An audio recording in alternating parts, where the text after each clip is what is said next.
Hello and welcome to The Long View with me, John Jordan.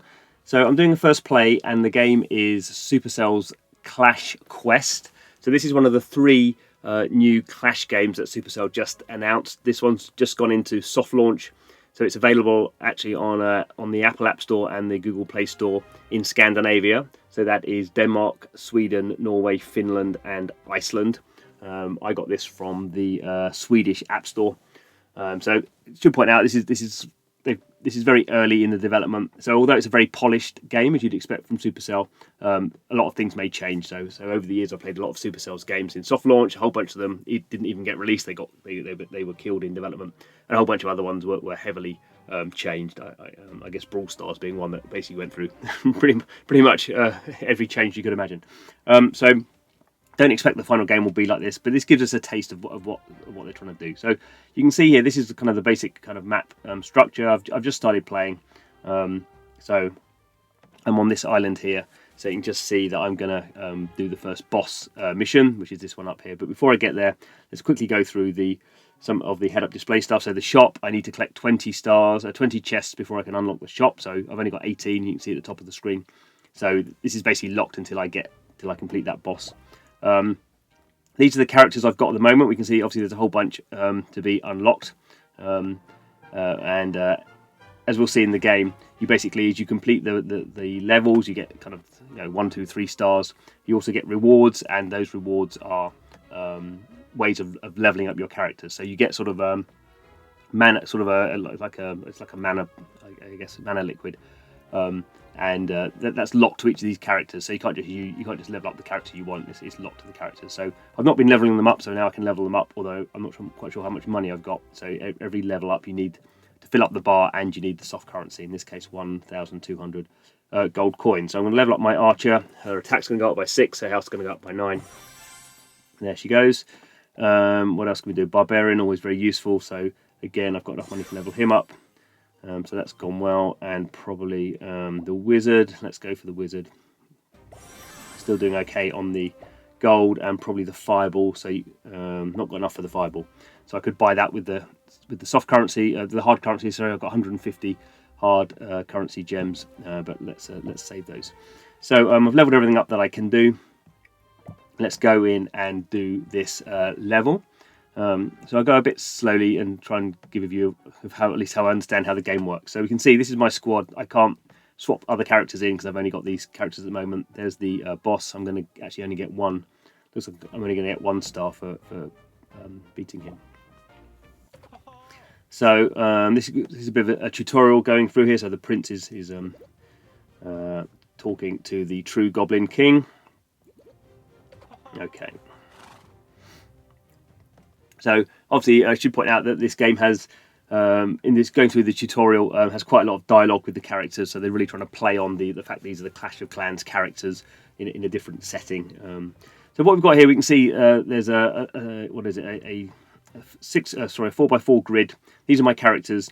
If I tap on them, or if I hold on any character, it will kind of tell me what. If I choose them, kind of what will happen. As you see, if I tap on a character that's next to a similar character, you get this kind of bonus. If I just click on this one, you just see he's going to attack the Goblin King. But if I press on this wizard, we can see we're going to get a 3x3 combo plus 40%. So there is this kind of it's a way of kind of thinking about which characters you use, and you may be using some characters. They all have sort of different attacks, which we can go into a little bit, although it's not very important in this boss level. And then as these characters attack, then you can see at the bottom of the screen I've got other characters in reserve. So those characters will randomly drop in to fill up the gaps from the characters that have done their attacks. And I guess you have to destroy the enemies or before you run out of characters, because obviously once you run out of characters, you can't do anything. I've also got this bomb. So this bomb I can just use and just drop it straight away on the Goblin King. It does regenerate, I think, over time, but these matches are not very long, so it doesn't really matter. So in this case, what I think I'm going to do is kind of play some characters early, some single characters, just to try and build up my kind of squad. So let's do this.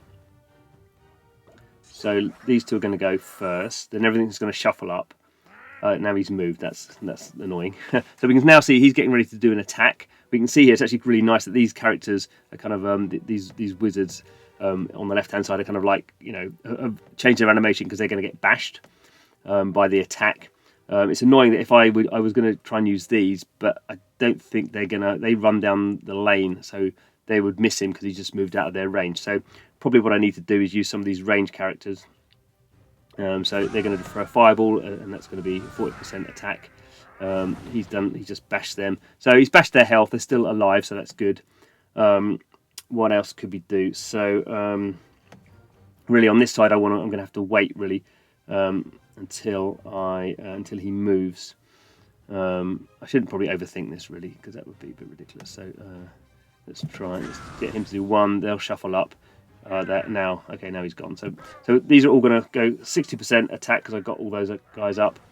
He's just taken a swipe at those. I'm going to do this, and then I've got a whole bunch of princes. Oh, he's moved again. That's really annoying. We can see here actually the attack is actually showing me how much health they're going to have left. So they're all going to still have some health left. So let's get those mages together. And now let's fire those all up, because if they got hit again, they would be dead. Okay, and now I can do my big prince attack. So all the princes are going to run down the lanes. So that's why I was waiting for them to get in line. So the Goblin King is now probably we can get him. But now you can see at the bottom we've run out of units. So we need to be a little bit careful. 60% bonus on the barbarians going in. He's moved again. But the archers doesn't matter. They can get in wherever because they're archers. And there we go. We won. So it wasn't too difficult. Obviously, it's in these very early stages of the game. So they don't want us to lose. We can see here I've won 220 gold, and I've also got one elixir or whatever mana bottle for the barbarian to level him up. Oh, and I also got two for the barbarian and one for the prince. Okay, so now we've leveled that up, and the prince I think he's going to say something. Looks like this chest unlocks when we beat all the stages on an island. So I've got a chest here, got some more stuff, and I finished that one, and now I have found the giant. So, right, the giant attacks defense buildings first. When these are taken care of, he heads towards whatever's left on the battlefield. So that's good. Obviously, these characters are going to they're going to attack in different ways. They're going to attack different things. That's kind of playing into the kind of Clash of Clans situation. So now there we have the giant. He's new. I can now level up my fireball because I have that extra gold that I needed. Still haven't got 20. I still need to do one more to get to the shop.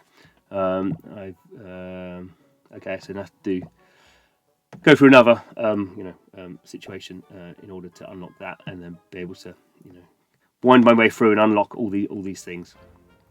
So obviously, as you get into the game, you get more of these characters. It becomes more important which ones you're choosing. Your kind of deck, your loadout, however you want to call it, becomes more important. And obviously things get harder as well. I'm not going to go into any more detail really. I think that's enough to begin with. As I say, the game is going to change. But this is Clash Quest. It's looking pretty good. I guess with all these things we know with Supercell games, they are very polished. The thing that will be interesting is does it have that does it have that ability to really kind of hold people for a long period of time, which is what Supercell are doing. Really require of their games to be something that people play for a long time and have very high kind of metrics in terms of mainly retention. The other thing to note at the moment, this is just a single player game, so there's no it's